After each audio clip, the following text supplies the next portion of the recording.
Hello dear students, welcome back to our official YouTube channel Sabyasachi classes. Today in this video we shall study Sage's book class 10 subject math chapter 4 arithmetic progression and its exercise 3, and this is the fourth part of this video. In third part of this video we had solved till question 15 and today we shall now solve from question 16. So question number 16 is given.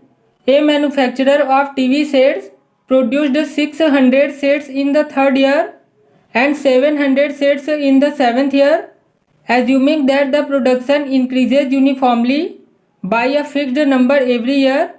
Find. एक TV बनाने वाला manufacturer है, वो third year में TV के 600 sets बनाता है and seventh year में 700 सेट्स बनाता है. अब हमको ये मान के चलना है कि ये जो टीवी का प्रोडक्शन हो रहा है वो हर साल एक फिक्स्ड नंबर में बढ़ रहे हैं. तो हमको आगे जो क्वेश्चंस दिए हैं उनके आंसर्स फाइंड करने हैं. So first is given the number of TV sets produced in the first year. First year में कितने टीवी सेट्स प्रोड्यूस्ड हुए यह हमको फाइंड करना है. Second is given the number of TV sets produced in the ninth year. Ninth year में कितने TV sets बने यह हमको फाइंड करना है. Third is given the total production in first 7 years. First 7 years में टोटल प्रोडक्शन कितना है टीवी का यह हमको फाइंड करना है. अब ये जो टीवी मैन्युफैक्चरर है वो फर्स्ट ईयर में कुछ टीवी बनाया होगा, सेकेंड ईयर में कुछ टीवी बनाया होगा जिनका वैल्यूज क्वेश्चन में नहीं दिया है. थर्ड ईयर का दिया है 600 एंड सेवेंथ ईयर का दिया है 700. सो इसको हम एक एरिथमेटिक प्रोग्रेशन मान सकते हैं जिसमें थर्ड ईयर को मान सकते हैं third term, and third term के लिए हम लोग लिखते हैं A3 and A3 is given 600 and A3 को n टर्म्स के फॉर्मूला के फॉर्म में लिखेंगे तो ये होगा first term A plus in bracket n minus 1. So n के प्लेस में यहाँ पे 3 रहेगा. So 3 minus 1 into D is equal to 600. So ये होगा A plus 3 minus 1 2 into D. So 2D is equal to 600 and इसको नेम दे देते हैं equation number 1. And seventh year के लिए दिया है 700. So A7 is equal to 700 and इसको भी फॉर्मूला के फॉर्म में लिखेंगे तो ये होगा first term A plus in bracket n minus 1 के प्लेस में 7 minus 1 into D is equal to 700. Then A plus 7 minus 1 give 6 into D. So 6D is equal to 700 and इसको नेम दे देते हैं इक्वेशन नंबर 2. अब आगे question में दिया है कि जो टीवी सेट्स प्रोड्यूस हो रहे हैं वो एवरी ईयर एक सर्टेन नंबर में बढ़ रहे हैं. सो ये इसके लिए कॉमन डिफरेंस D हो जाएगा. सो सबसे पहले हम D का वैल्यू फाइंड कर लेंगे. तो इसके लिए ये जो इक्वेशन नंबर 2 है उसमें इक्वेशन नंबर 1 को माइनस कर देंगे. So from equation number 2 minus equation number 1. So equation number 2 है A plus 6D is equal to 700 and equation number 1 है A plus 2D is equal to 600. Then इनको minus करेंगे तो इसके लिए माइनस का साइन लग जाएगा. ये प्लस है तो इसके लिए भी माइनस का साइन लग जाएगा एंड इसके लिए भी माइनस का साइन. देन A से A क्रॉस हो जाएगा एंड 6D में 2D माइनस होगा तो ये बचेगा 4D इज इक्वल टू 700 में 600 माइनस होगा तो ये बचेगा 100. So D is equal to 100 upon 4 and 25 fourth 100 होता है. सो D का वैल्यू फाइंड हो जाएगा 25. अब फर्स्ट प्रॉब्लम में हमको फाइंड करना है फर्स्ट ईयर में प्रोड्यूस हुए टीवी सेट्स का नंबर. सो फर्स्ट ईयर को हमने माना है A. So number of TV sets produced in first year. So इसके लिए हमको A का वैल्यू फाइंड करना होगा. तो इसके लिए ये जो D का वैल्यू फाइंड हुआ है उसको हम किसी भी इक्वेशन में रख देंगे जिससे A का वैल्यू फाइंड हो जाएगा. सो इसे हम इक्वेशन नंबर 1 में रख देते हैं. So on putting D is equal to 25 in equation number 1. So equation number 1 है A plus 2D. So 2 multiply D के प्लेस में 25 is equal to 600. Then 25 two ज़ा 50 एंड 50 लेफ्ट हैंड साइड में plus में रहेगा. इसको राइट हैंड साइड लेके जाएंगे तो वो माइनस में हो जाएगा. So A is equal to 600 minus 50. Then 600 में 50 माइनस होगा तो ये बचेगा 550। So A is equal to 550 and ये फर्स्ट ईयर में प्रोड्यूस हुए टीवी सेट्स का नंबर होगा। तो ये फर्स्ट आंसर होगा। अब सेकेंड प्रॉब्लम में हमको 9th ईयर में प्रोड्यूस हुए टीवी सेट्स का नंबर फाइंड करना है। So number of TV sets produced in 9th year. So 9th year या 9th टर्म के लिए फॉर्मूला हो जाएगा A9 is equal to first term A का वैल्यू है 550 plus in bracket n-1। So n के प्लेस में 9, so in bracket 9-1 into D का वैल्यू है 25। सो 550 प्लस 9 में 1 माइनस होगा तो ये बचेगा 8 मल्टीप्लाई 25 देन 550 प्लस 25 8 ज़ा 200 देन 550 में 200 ऐड होगा तो ये हो जाएगा 750। सो 9th ईयर में प्रोड्यूस हुए टीवी सेट्स का नंबर हो जाएगा 750 एंड ये हमारा सेकंड आंसर होगा। अब थर्ड प्रॉब्लम में 7 ईयर्स तक टोटल कितने टीवी सेट्स प्रोड्यूस हुए यह हमको फाइंड करना है। So total number of TV sets produced in 7 years. So इसके लिए सम का फॉर्मूला लगेगा। सो 7 ईयर्स के सम के लिए S7 is equal to n/2। So n के प्लेस में 7/2 into in square bracket 2 multiply A का वैल्यू है 550 plus in bracket n-1। So 7-1 into D का वैल्यू है 25। So 7/2 into in square bracket 2 0 ज़ा 0, 2 5 ज़ा 10 का 0 कैरी 1, 2 5 ज़ा 10 plus 1 11 plus 7 minus 1 give 6 and 6 का मल्टीप्लाई 25 से होगा। सो 25 6 ज़ा 150 देन 1100 में 150 ऐड होगा तो ये हो जाएगा 1250 एंड इसका मल्टीप्लाई होगा 7/2 से। सो 2 6 ज़ा 12, 2 2 ज़ा 4, here 1 is left and it will be 10 and 2 5 ज़ा 10 देन 7 का मल्टीप्लाई होगा 625 से। सो 7 5 ज़ा 35 का 5 कैरी 3, 7 2 ज़ा 14, 14 प्लस कैरी 3 17, 17 का 7 कैरी 1, 7 6 ज़ा 42, 42 प्लस कैरी 1 43। सो 7 ईयर्स तक टोटल टीवी सेट्स प्रोड्यूस होंगे 4375 एंड ये हमारा थर्ड आंसर होगा। Question number 17 is given a contract on construction job specifies a penalty for delay of completion beyond a certain dates as follows: rupees 200 for the first day, rupees 250 for the second day, rupees 300 for the third day, etc. The penalty for each successive day being rupees 50 more than the preceding day. How much money will the contractor have to pay as penalty if he has delayed the work by 30 days? एक construction job के लिए contract है जिसको एक certain date तक पूरा करना है एंड अगर वो सर्टेन डेट तक पूरा नहीं होता है तो उसके लिए पेनल्टी दिया है। फर्स्ट डे के लिए 200, सेकेंड डे के लिए 250, थर्ड डे के लिए 300 एंड इसी तरह आगे के डेज के लिए भी पेनल्टी पिछले डे से 50 रुपीज़ बढ़ते जाएगा। जैसे इसमें बढ़ रहा है 200 से 250, 250 से 300, इसी तरह आगे भी बढ़ते जाएगा। तो हमको ये फाइंड करना है कि कोई कॉन्ट्रैक्टर कितना पेनल्टी पे करेगा अगर वो काम को पूरा करने में 30 डेज लेट कर देता है। तो हमको 30 डेज के लिए पेनल्टी फाइंड करना है। सो यहाँ पे जो पेनल्टी दिए हैं वो ईच डे के लिए 50 रुपीज़ इंक्रीज हो रहे हैं।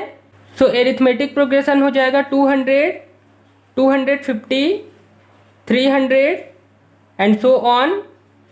And here first term A is equal to 200 and 50 rupees increase हो रहा है। So common difference D is equal to 50 and हमको 30 डेज का पेनल्टी फाइंड करना है। सो 30 डेज का टोटल सम, सो एस 30 हमको फाइंड करना है एंड सम फाइंड करने के लिए फॉर्मूला होता है S N is equal to n/2 into in square bracket 2a plus in bracket n-1 into D. So S 30 is equal to N के place में 30/2 into in square bracket 2 multiply A का value है 200 plus in bracket N के place में 30 -1 into D का value है 50, then यह होगा 2 15 ज़ा 30 into in square bracket 2 multiply 200, तो यह हो जाएगा 400 plus 30 minus 1 gives 29 multiply 50, then 15 into in bracket 400 plus 29 0 ज़ा 0 एंड 29 का मल्टीप्लाई 5 से होगा, तो यह हो जाएगा 145 एंड इसको मल्टीप्लाई करके भी देख लेते हैं। सो 5 9 ज़ा 45 का 5 कैरी 4, 5 2 ज़ा 10, 10 प्लस 4 14, देन 1450 में 400 ऐड होगा, तो यह हो जाएगा 1850 एंड इसका मल्टीप्लाई होगा 15 से। सो 15 0 ज़ा 0, 15 5 ज़ा 75 का 5 कैरी 7, 15 8 ज़ा 120, 120 में कैरी 7 ऐड होगा, तो यह हो जाएगा 127। सो 127 का 7 कैरी 12, 15 1 ज़ा 15, 15 प्लस कैरी 12, यह हो जाएगा 27 एंड हमको पेनल्टी फाइन करना था, तो ये रुपीज़ में रहेगा। तो उस कॉन्ट्रैक्टर को 30 डेज का टोटल पेनल्टी देना होगा 27,750 रुपीज़ एंड ये इसका आंसर होगा।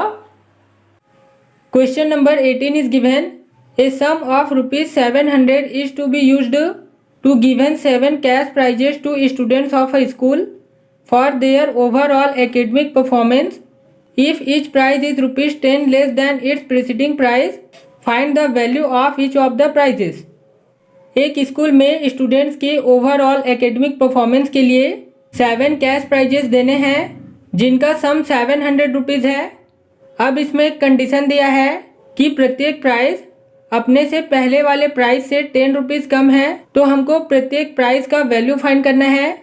सो यहाँ पे प्राइजेस का नंबर है 7, सो इसको हम नंबर ऑफ टर्म्स मान लेते हैं। So number of terms n is equal to 7 and 7 prizes का सम दिया है 700 rupees. So S7 is equal to 700 and condition दिया है कि ईच प्राइस अपने पहले वाले प्राइस से 10 रुपीज़ कम है, तो ये कॉमन डिफरेंस हो जाएगा। So common difference D is equal to 10 rupees कम है, तो ये -10 होगा एंड हमको ईच प्राइस का वैल्यू फाइंड करना है। सो सबसे पहले फर्स्ट प्राइस या A फाइंड करना होगा। सो सम के लिए फॉर्मूला होता है SN is equal to n/2 into in square bracket 2A plus in bracket n-1 into D। So S7 is equal to n के प्लेस में 7/2 into in square bracket 2A plus n के place में 7, so 7-1 into D के place में -10 and S7 है 700 is equal to 7/2 into in square bracket 2A and 7 में 1 minus होगा, तो ये बचेगा 6 एंड 6 का मल्टीप्लाई -10 से, तो ये हो जाएगा -60 एंड ये जो 7/2 है इसको लेफ्ट हैंड साइड लेके जाएंगे, तो ये 2/7 हो जाएगा। So 700 multiply 2/7 is equal to 2A -60, then 7 1 ज़ा 7, 7 0 ज़ा 0 एंड 7 0 ज़ा 0, देन 2 का मल्टीप्लाई 100 से होगा, तो यह हो जाएगा 200 और ये जो राइट हैंड साइड में -60 है लेफ्ट हैंड साइड में प्लस में हो जाएगा। So +60 is equal to 2A, then ये ऐड होकर हो जाएंगे 260 एंड ये जो 2 मल्टीप्लाई में है लेफ्ट हैंड साइड में डिवाइड में हो जाएगा। So 260/2 is equal to A, then A का वैल्यू फाइंड हो जाएगा 2 1 ज़ा 2, 2 3 ज़ा 6 एंड 2 0 ज़ा 0। So first price A is equal to 130 rupees, second price A2 is equal to A plus D। So A है 130 एंड D है -10, so plus minus minus हो जाएगा। सो -10 इज इक्वल टू 130 में 10 माइनस होगा, तो यह हो जाएगा 120 रुपीज़। थर्ड प्राइस A3 हो जाएगा A2 प्लस D। सो A2 फाइंड हो गया 120 एंड D का वैल्यू है -10, सो -10 इज इक्वल टू 120 में 10 माइनस होगा, तो यह हो जाएगा ₹110। फोर्थ प्राइस A4 हो जाएगा A3 plus D। So 110 - 10 is equal to ₹100 fifth price A5 is equal to A4 plus D, so 100 minus 10 is equal to 90 rupees. Sixth price A6 is equal to A5 plus D, so 90 minus 10 is equal to ₹80। And seventh price A7 is equal to A6 plus D is equal to 80 minus 10 is equal to ₹70। सो ये इस price के values हो जाएंगे। सो ये इसके answers होंगे। Question number 19 is given 200 logs are stacked in the following manner: 20 logs in the bottom row, 19 in the next row, 18 in the row next to it, and so on.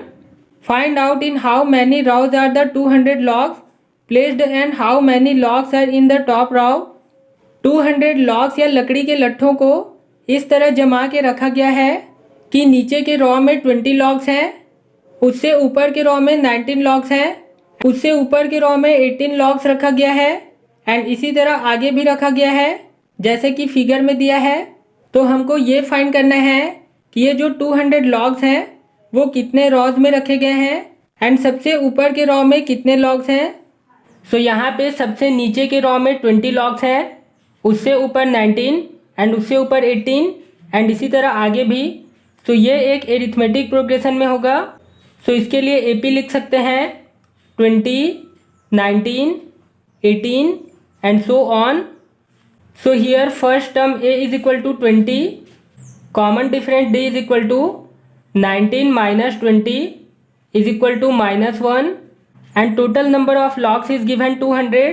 सो ये logs का सम होगा and some के लिए लिखते हैं हम SN।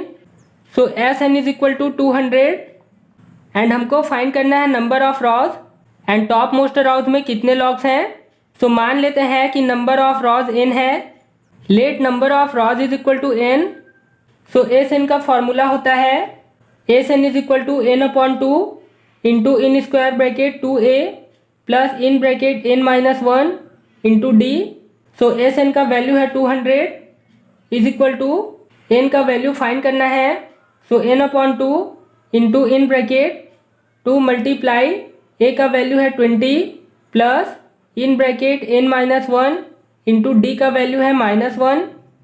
Then ये जो 2 है वो लेफ्ट हैंड साइड में मल्टीप्लाई में हो जाएगा। So 200 multiply 2 is equal to n into in bracket 22 × 40 and -1 का मल्टीप्लाई n से होगा तो ये हो जाएगा -n एंड -1 का मल्टीप्लाई -1 से तो ये +1 हो जाएगा। Then 200 2 × 400 is equal to n into in bracket 40 + 1 41 -n। Then 400 is equal to n का मल्टीप्लाई 41 से तो 41n माइनस n का मल्टीप्लाई n से so n²। Then right hand side के टर्म्स को लेफ्ट हैंड साइड लेके जाएंगे तो इनके मार्क्स चेंज हो जाएंगे। तो ये -n² + n² हो जाएगा and -41n plus 400 is equal to 0। So अब ये क्वाड्रेटिक इक्वेशन के फॉर्म में फाइंड हो गया। सो स्प्लिटिंग मेथड के हेल्प से n के वैल्यू फाइंड कर लेंगे। सो इसके लिए ये जो मिडिल टर्म 41 है इसको इस तरह से 2 पार्ट्स में स्प्लिट करके लिखेंगे जिनका प्रोडक्ट 400 के इक्वल हो एंड सम या डिफरेंस 41 के equal.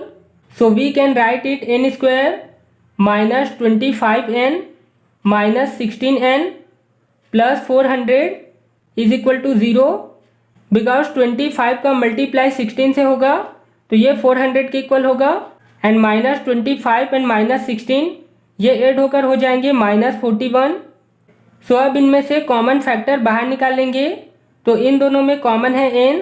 So n into in bracket यहाँ से n निकलेगा तो बचेगा n माइनस यहाँ से n निकलेगा तो बचेगा 25 माइनस इन दोनों में कॉमन हो जाएगा 16। सो 16 इंटू इन ब्रैकेट यहाँ से 16 निकलेगा तो बचेगा n एंड यहाँ पे माइनस साइन कॉमन है तो ये प्लस का साइन माइनस में चेंज हो जाएगा एंड 16 से 400 को डिवाइड करेंगे तो ये होगा 25 is equal to 0। Then in bracket n-16 into in bracket n-25 is equal to 0। So n-16 is equal to 0 और n minus 25 is equal to 0। Then इनको राइट हैंड साइड लेके जाएंगे तो इनके मार्क्स चेंज हो जाएंगे। So n is equal to 16 और n is equal to 25। अब यहाँ पे n के 2 वैल्यूज फाइंड हो गए एंड इसमें से हमको चेक करना है कि कौन सा एग्जैक्ट वैल्यू होगा। सो जैसे हम 16 को लेते हैं तो नंबर ऑफ रॉस 16 होगा एंड लास्ट टर्म भी 16 होगा। एंड अगर हम 25 को लेते हैं तो नंबर ऑफ रॉस 25 होगा एंड लास्ट टर्म भी 25 होगा। सो लास्ट टर्म फाइंड करके देखते हैं कि कौन सा वैल्यू एग्जैक्ट होगा। So case number 1, if we take n is equal to 25, so nth term के लिए फॉर्मूला होता है an is equal to first term a plus in bracket n minus 1 into D. So 25th term के लिए a25 is equal to first term a है 20 plus n के place में 25 minus 1 into D का value है -1। सो 20 and 25 में 1 minus होगा तो ये बचेगा 24 एंड 24 का मल्टीप्लाई -1 से होगा तो ये हो जाएगा -24। देन 20 में 24 माइनस होगा तो ये बचेगा -4। सो 25th टर्म हो जाएगा -4 जो कि पॉसिबल नहीं है बिकॉज किसी भी रॉज में -4 लॉग्स नहीं रख सकते। तो अब देखते हैं second case. So second case, if we take n is equal to 16, so 16th term के लिए होगा a16 is equal to a के प्लेस में 20 plus in bracket n minus 1। So n के प्लेस में 16 माइनस 1 इंटू डी के place में -1। सो 20 and 16 में 1 माइनस होगा तो ये बचेगा 15। देन 15 का मल्टीप्लाई -1 से तो ये हो जाएगा -15। देन 20 में 15 माइनस होगा तो ये बचेगा 5। So a16 is equal to 5 and ये पॉसिबल होगा बिकॉज ये पॉजिटिव है एंड हम किसी रॉज में 5 लॉग्स रख सकते हैं। So number of rows is equal to 16 and number of logs in top row is equal to 5 and ये इसके आंसर्स होंगे। Question number 20 is given, in a potato race a bucket is placed at the starting point which is 5 meter from the first potato and the other potatoes are placed 3 meter apart in a straight line. There are 10 potatoes in the line. एक potato race में starting point पे एक bucket या बाल्टी रखा गया है जो फर्स्ट पोटैटो से 5 मीटर दूर है एंड दूसरे पोटैटोज को एक स्ट्रेट लाइन में एक दूसरे से 3 मीटर के डिस्टेंस पे रखा गया है और उस लाइन में 10 पोटैटोज रखे गए हैं जैसे कि फिगर में दिया है।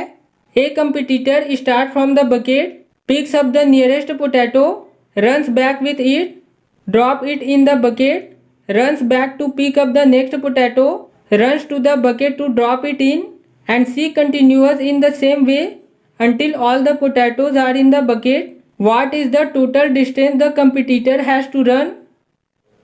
अब एक कंपिटिटर बकेट से अपना रन स्टार्ट करती है एंड अपने सबसे नियरेस्ट पोटैटो को उठाती है और वापस दौड़ के उसे बकेट में डालती है। फिर वो नेक्स्ट पोटैटो को उठाने के लिए दौड़ती है और फिर वापस दौड़ के उसे बाल्टी में डालती है। ऐसा वो तब तक करती है जब तक कि सभी पोटैटो बकेट में ना आ जाए। तो हमको ये फाइंड करना है कि इसके लिए उस कंपटीटर को टोटल कितना डिस्टेंस दौड़ना पड़ा। सो इस क्वेश्चन को हम 2 ट्रिक से सॉल्व कर सकते हैं। फर्स्ट ट्रिक में पहले बकेट से 10th पोटैटो तक का डिस्टेंस फाइंड कर लेंगे एंड फिर उसको डबल कर देंगे तो टोटल डिस्टेंस फाइंड हो जाएगा बिकॉज इसमें कंपटीटर को एक बार पोटैटो उठाने के लिए जाना होगा एंड फिर उसको बकेट में रखने के लिए आना होगा। सो बकेट से 10th पोटैटो तक का जो डिस्टेंस होगा उसको डबल या 2 से मल्टीप्लाई कर देंगे तो टोटल डिस्टेंस फाइंड हो जाएगा। एंड सेकेंड ट्रिक में एक साथ टोटल डिस्टेंस फाइंड कर लेंगे। सो सबसे पहले इसको डायग्राम से समझते हैं। ये जो फर्स्ट पोटैटो है वो बकेट से 5 मीटर के डिस्टेंस पे है एंड बाकी 10 पोटैटोज एक दूसरे से 3 मीटर के डिस्टेंस पे है। फर्स्ट 5 पे, सेकंड 8 पे, थर्ड 11 पे, फोर्थ 14 पे, फिफ्थ 17 पे एंड इसी तरह आगे भी 3-3 मीटर ऐड होते जाएगा। सो फर्स्ट ट्रिक के लिए एपी इसको बना सकते हैं एंड सेकेंड ट्रिक में जो कंपटीटर है वो पोटैटो को उठाने में और बकेट में डालने में टोटल कितना डिस्टेंस रन कर रही है इसको एपी मान सकते हैं। सो यहाँ पे हम सेकंड ट्रिक का यूज़ करेंगे। सो कंपटीटर फर्स्ट पोटैटो को उठाने में 5 मीटर का डिस्टेंस रन करेगी, फिर उसको बकेट में डालने में भी 5 मीटर्स का, सो 5 + 5 10 हो जाएगा। देन सेकेंड पोटैटो के लिए 8 मीटर एंड उसको बकेट में डालने के लिए भी 8, सो 8 + 8 16। सो फर्स्ट पोटैटो के लिए 10, सेकेंड पोटैटो के लिए 16 एंड थर्ड पोटैटो के लिए 11 2 22 एंड इसी तरह आगे भी। सो कंपटीटर के टोटल रन किए हुए डिस्टेंस के लिए AP बन जाएगा 10 16 22 and so on.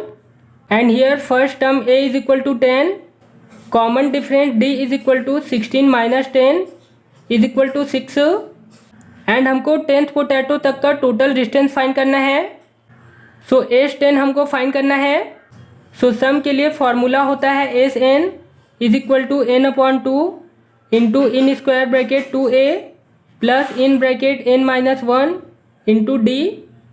So S10 = n के प्लेस में 10/2 into in square bracket 2 multiply A का वैल्यू है 10 प्लस इन ब्रैकेट n के प्लेस में 10 -1 इंटू D का वैल्यू है 6, then 2 5 10 into in square bracket 10 2 20 plus 10 में 1 माइनस होगा तो ये बचेगा 9 एंड 9 का मल्टीप्लाई 6 से तो ये होगा 9 6 54, देन 54 में 20 ऐड होगा तो ये हो जाएगा 74 एंड इसका मल्टीप्लाई 5 से होगा। सो 5 4 20 का 0 कैरी 2, 5 7 35, 35 प्लस कैरी 2 तो ये हो जाएगा 37 एंड इसके लिए यूनिट रहेगा metre. So total distance the competitor has to run = 370 metre and ये इसका आंसर होगा। So this exercise 3 and also this chapter is completed. In our next video we shall solve the questions of chapter 5. So now subscribe to our channel and press the bell icon to never miss the next class. And if this video is helpful for you, then don't forget to like this video.